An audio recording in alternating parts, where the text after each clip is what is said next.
Abala pag napako yung gulong natin. Buti na lang meron tayong dalang pangpasak at saka panghangin. Pero meron tayong dalang pang pasak. Pangpasak tayo, guys. Wala.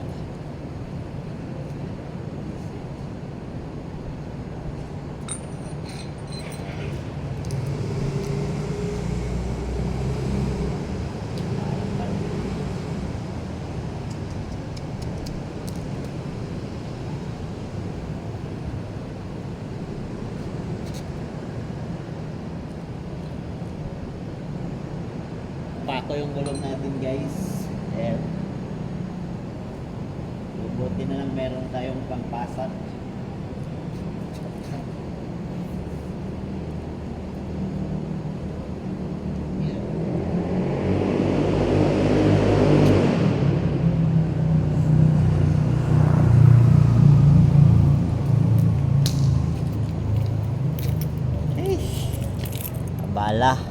Abala pag napako yung gulong natin. Buti na lang meron tayong dalang pangpasak at saka panghangin.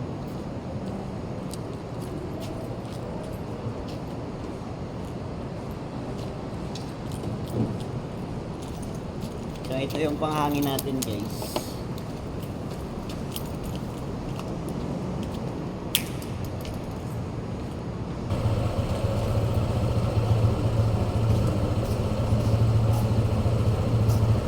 Lang yan sa akin. Hindi naman kasi.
Meron pa tayong deliver dalawa.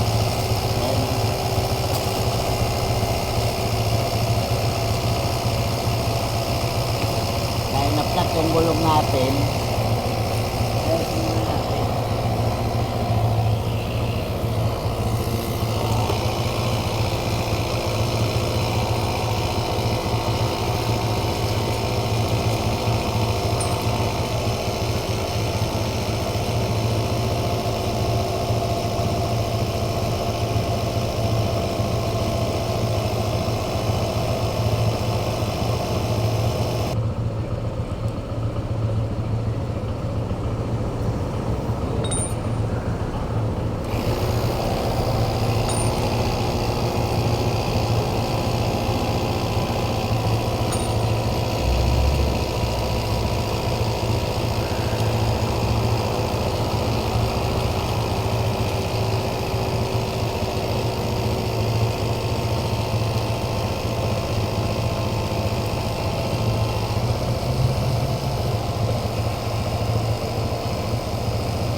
Yan yung ginagamit natin pang emergency.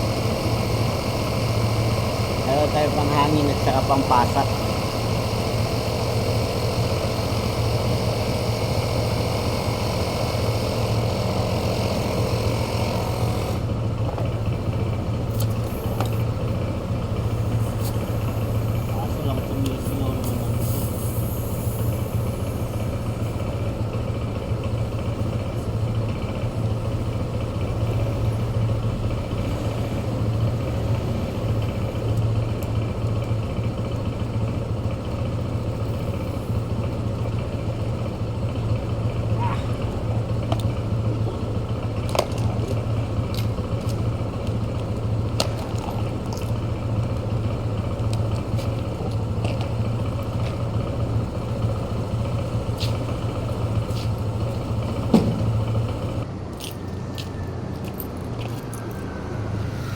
So okay na idol yung mga ano natin, ay yung gulong natin. Tigas na. So buti na lagi tayong ready sa emergency. So punta tayo sa drop off nito. Itong dalawang deliver natin. Naplatan tayo. Ito yung pako. Maliit lang. So hindi na kailangan natin ng rescue. Meron na tayong ano, ang pasak at saka pang hangin. So hindi na iwasan yung emergency sa daan. Pwedeng mangyari. So yun lang mga idol.